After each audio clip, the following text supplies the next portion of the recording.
بسم اللہ الرحمن الرحیم الحمد للہ رب العالمین والصلاۃ والسلام علی سید المرسلین وعلی آلہ وصحبہ اجمعین۔ آج ہم صرف ایک حدیث پڑھیں گے، تھوڑی سی بڑی حدیث ہے اس لیے ایک ہی پڑھیں گے انشاءاللہ۔ حضرت ابو ہریرہ رضی اللہ تعالیٰ عنہ سے روایت ہے کہ نبی کریم صلی اللہ علیہ وسلم نے فرمایا، 7 آدمی ہے جن کو اللہ تعالیٰ اس دن اپنے سائے میں جگہ دے گا جس دن اس کے سائے کے بغیر کوئی سایہ نہیں ہوگا۔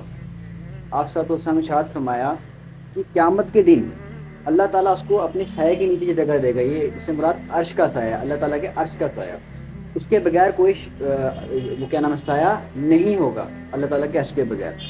اب آگے آپ نے فرمایا کہ اس کے نیچے جن کو اللہ تعالیٰ اس دن اپنے سائے میں جگہ دے گا جس دن اس کے سائے کے بغیر کوئی علاوہ کوئی سایہ نہیں ہوگا۔ آپ نے فرمایا کہ اس میں سے پہلا شخص کون ہوگا؟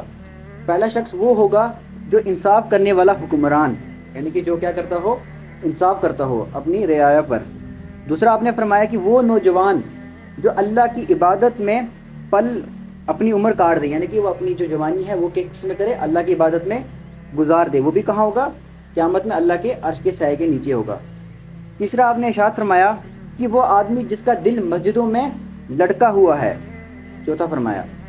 پھر آپ نے آگے فرمایا چوتھا کہ وہ 2 آدمی جو اللہ کی رضا کے خاطر ایک دوسرے سے محبت کرتے ہیں، اسی کی وجہ سے باہم جمع ہوتے ہیں اور اسی پر ایک دوسرے سے جدا ہوتے ہیں۔ 5ویں آگے فرمایا کہ وہ آدمی جس کو منصب و جمال والی عورت دعوت گناہ دے اور وہ اس کے جواب میں کہہ دے کہ میں تو اللہ سے ڈرتا ہوں۔ 6 آپ نے فرمایا کہ وہ آدمی جس نے اس طرح خفیہ صدقہ کیا کہ اس کے بائیں ہاتھ کو بھی یہ علم نہیں ہوا کہ اس کے دائیں ہاتھ نے کیا خرچ کیا۔ لاسٹ آپ نے فرمایا 7 ہے، 7واں یہ ہے کہ وہ آدمی جس نے تنہائی میں اللہ کو یاد کیا اور اس کے آنکھوں سے اس کے خوف سے، یعنی کہ اللہ کے خوف سے آنسو روا ہو گئے۔ 7 قسم کے لوگ آپ ساتھ ارشاد فرمایا۔ پہلا آپ نے فرمایا جو حکمران عدل سے انصاف کرے، ٹھیک ہے، حکمران کے لیے فرمایا، وہ کہاں ہوگا؟ قیامت میں اللہ تعالیٰ کے سائے کے نیچے ہوگا۔ دوسرا آپ نے فرمایا کہ وہ نوجوان جو اپنی جوانی کو اللہ کی عبادت میں گزار دے۔ تو مسئلہ یہ ہے کہ یہاں پہ جوانی کی ریلیٹڈ حضرت اسقلانی فرماتے ہیں کہ جوانی کی ایج پتہ کیا ہوتی ہے؟ جوانی کی ایج پتہ ہے کہ 15 سے لے کر 30 تک ہوتی ہے جوانی کی ایج۔ اس میں شباب جس کو کہتے ہیں، یعنی کہ اس میں انسان کے اندر بڑی ہمت ہوتی ہے، انسان کے اندر بڑے جذبات ہوتے ہیں، بڑی حکمت ہوتی ہے انسان کے اندر، وہ بڑے بڑے کام کر بھی سکتا ہے۔ تو یہ کہ جوان ہی ہے جو اللہ کی دینی خدمت کرے گی، کیونکہ جو بزرگ ہے وہ صرف کیا کرے گا؟ وہ صرف خود کی نماز ہی پڑھ پائے گا، بیچارہ مشکل سے وضو نماز پڑھ پائے گا، لیکن جو جوان ہوگا وہ کیا کر پائے گا؟ اللہ کے دین کی مدد بھی کر پائے گا، اللہ کے دین کے لیے گھر سے بھی نکل سکتا ہے، وہ لوگوں کو اللہ کے دین کی طرف بلا بھی سکتا ہے۔ جوان ہوگا جو جوانی میں کیا کرے؟ اللہ کی راہ میں اپنی جان کھپا دے۔ تیسرا کیا تھا کہ اس کا دل جو ہے مسجد میں لٹکے، یعنی کہ اگر وہ ظہر کی نماز مسجد میں پڑھتا ہے تو اس کے دل میں جب وہ وہاں سے واپس آئے اس کا دل وہاں پہ لٹکا، یعنی کہ وہ انتظار کرے کہ کب جو ہے عصر کا وقت ہو اور میں مسجد میں جاؤں، اور جب وہ عصر کی نماز پڑھے تو وہ یہ دل میں سوچے یار کب جو ہے میں مغرب کی نماز پڑھوں۔ تو اس سے مراد کیا کہ اس کا دل جو ہے مسجد میں لگے، ٹھیک ہے۔ پھر چوتھا آپ نے فرمایا کہ اللہ کی رضا کے خاطر ایک دوسرے سے محبت کرنا، اللہ کے خاطر ایک دوسرے سے جدا ہو جانا، یعنی کہ ہمیں چاہیے کہ ہم اپنا دوست ان کو بنائیں جو دین کی بات کرے، جو فحاشی کی بات نہ کرے۔ ہم ان محفلوں میں بیٹھے ہیں جہاں اللہ کی بات ہو، رسول کی بات ہو، مذاق ہو محفلوں میں، مذاق کرنا کوئی گناہ کا نہیں، ہنسی مذاق ہونا چاہیے لیکن وہ کسی حد تک ہو۔ ہنسی مذاق کسی غیر کا بیچ میں لا کر اس کو ذلیل نہ کیا جائے، ٹھیک ہے نا، کسی کی فحاشی کی بات نہیں کی جائے، کسی غیر محرم عورت کی بات نہ کیا جائے، مذاق کیا جائے لیکن حد تک۔ اس لیے کیا کیا جائے؟ ان محفلوں میں جایا جائے جہاں کیا ہو؟ اللہ کی دین کی بات ہو، اور جس محفل میں یہ گناہ کے کام ہو اس محفلوں کیا کرنا چاہیے؟ ان کو چھوڑ دینا چاہیے، وہاں پہ جا کے بیٹھنا بھی نہیں چاہیے۔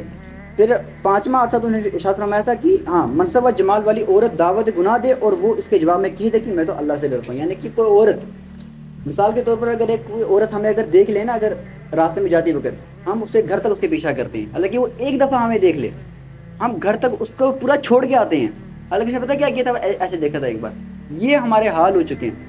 اگر ایک عورت ہمیں سجیشن میں آ جائے نا، انسٹاگرام فیڈ میں آ جائے نا، ہم اس کو دبائیں گے تو چل بھائی میسج ہائے پھر ہیلو، یہ ہمارے حال چکے ہیں، ہائے ہیلو پھر ایسا کہ کیا حال ہے جی، وہ بولتے ہیں جی میں ٹھیک ہوں جی، یہ ہمارے حال ہے۔ وہ بولتا ہے یہ حقیقت ہے یار، اللہ کی قسم، اللہ اس عذاب سے بچائیے، میں حقیقت بتا رہا ہوں، یہ میں فیکٹ بتا رہا ہوں، یہ چیزیں میں نے دیکھی ہے. اچھا پھر وہ بتائے آپ کہاں رہتے ہو؟ بولے پلوامہ میں. وہ بتا کیا کہتا ہے؟ پلوامہ میں میرے چاچا کی بیٹی رہتی ہے، وہاں پہ میری چاچا کا بیٹا رہتا ہے.